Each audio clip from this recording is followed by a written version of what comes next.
Saudara, ruang digital kini ikut berperan dalam mempengaruhi opini publik termasuk segala hal terkait perpolitikan di tanah air.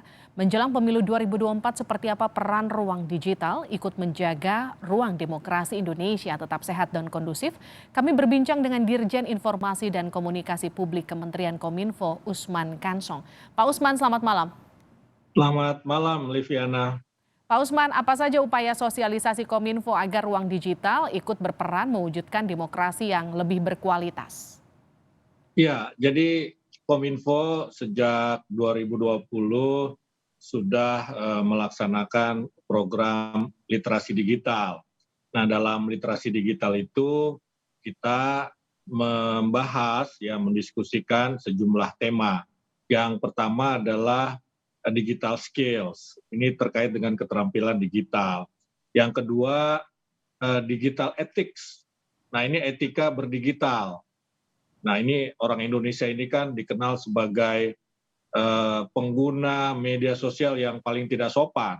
Hmm, Nah, karena itu pendidikan atau edukasi terkait dengan etika ini menjadi penting, ya. Kemudian yang ketiga terkait dengan digital culture. Nah, disinilah pentingnya literasi digital dalam konteks digital culture untuk menjaga ruang demokrasi kita, untuk menjaga ruang digital kita agar tetap demokratis melalui digital culture. hmm. Dalam digital culture ini kita mengajak masyarakat agar ketika bermedia sosial ini mempertimbangkan atau menjadikan NKRI, Kesatuan dan Persatuan Bangsa, kemudian Pancasila, UUD 1945, kearifan lokal, ini sebagai dasar, ya, sehingga kita tetap bersatu begitu, bukan malah terpolarisasi.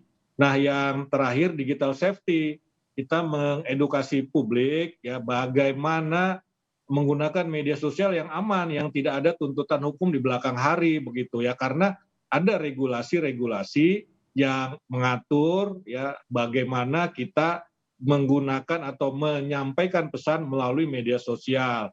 Ya, jangan sampai pesan itu berpotensi misalnya meresahkan, kemudian mengganggu ketertiban umum, apalagi berisi konten-konten yang ya negatif begitu, ya, misalnya radikalisme, terorisme, atau yang bisa memecah belah persatuan bangsa. Nah, jadi yang kami lakukan adalah terutama adalah di sisi hulu, ya, Hmm. ini melakukan literasi digital kepada masyarakat agar masyarakat bisa memanfaatkan ruang digital untuk justru meningkatkan demokrasi.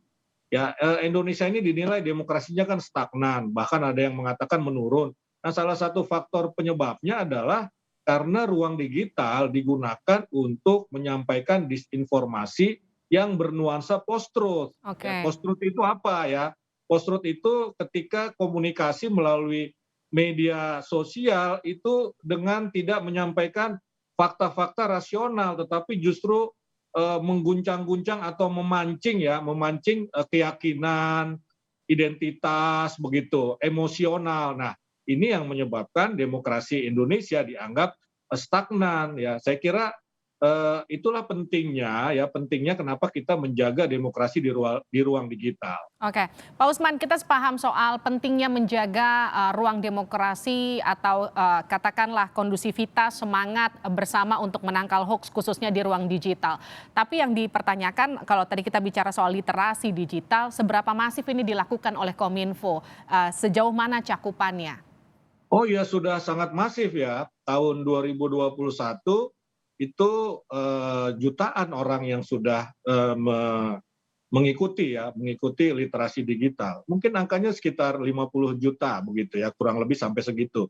Ya, ini angka yang saya kira sangat sangat besar dan ini akan terus kita lakukan begitu, ya. Karena bukan hanya kepada peserta yang belum pernah mengikuti tapi juga peserta yang pernah mengikuti. Ini kita lakukan juga supaya mereka tetap bisa menjaga ruang digital, ya. Ada updating perkembangan-perkembangan baru yang mesti kita sampaikan ke mereka. Jadi sudah sangat masif ini karena ini merupakan bagian dari transformasi digital yang dicanangkan oleh Presiden Jokowi pada tahun 2020 lalu. Jadi transformasi digital itu bukan hanya infrastruktur tetapi juga peningkatan kualitas sumber daya manusia dalam menggunakan teknologi digital. Oke, Pak Usman, ini ruang digital kan sekarang ikut berperan dalam mempengaruhi opini publik termasuk segala hal terkait perpolitikan di tanah air. Kita tahu sebentar lagi pemilu khususnya 2024 itu hanya tinggal beberapa tahun lagi. Seperti apa peran ruang digital ikut menjaga ruang demokrasi Indonesia? Sejauh mana peran Kominfo untuk mengawas dan juga mengawal ini? Iya, jadi kemarin itu ada pertemuan ya Global Network of Electoral Justice di Bali. Nah, concern yang sama dengan yang kita diskusikan hari ini adalah jangan sampai ya ruang digital itu digunakan untuk menyampaikan pesan-pesan yang sifatnya post-truth, ya yang tadi itu. Ya bagaimana membentuk opini publik bukan melalui fakta-fakta rasional tetapi melalui emosi dan juga keyakinan-keyakinan personal atau katakanlah gampangnya sekarang politik identitas begitu Mhm. ya. Nah, ini kita mitigasinya, kita harus memitigasinya.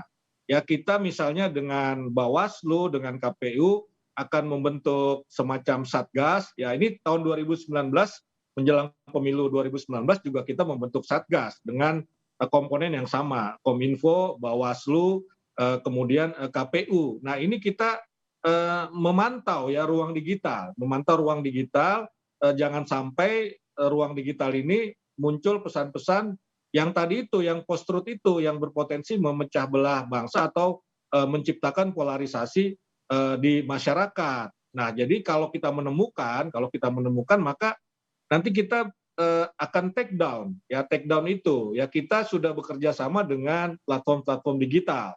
Ya kalau kita menemukan konten-konten negatif, ya seperti tadi di pengantar Kompas TV dikatakan tahun 2019 ya ada 277 ya konten disinformasi terkait dengan pemilu Hmm, itu bukan cuma kita identifikasi tapi juga kita take down begitu ya, oke. kita take down. Nah, ini adalah langkah-langkah. Jadi kita membentuk task force ya untuk memitigasi agar ruang digital bisa ya digunakan sebaik-baiknya untuk meningkatkan kualitas demokrasi kita begitu. Baik, Pak Usman, saat ini kan Kominfo telah menggunakan cyber drone. Cyber drone ini apa, Pak? Katanya ini efektif untuk mendeteksi konten digital di dunia maya. Seefektif apa? Tapi nanti akan kita bahas usai jeda di Sapa Baik. Indonesia Malam.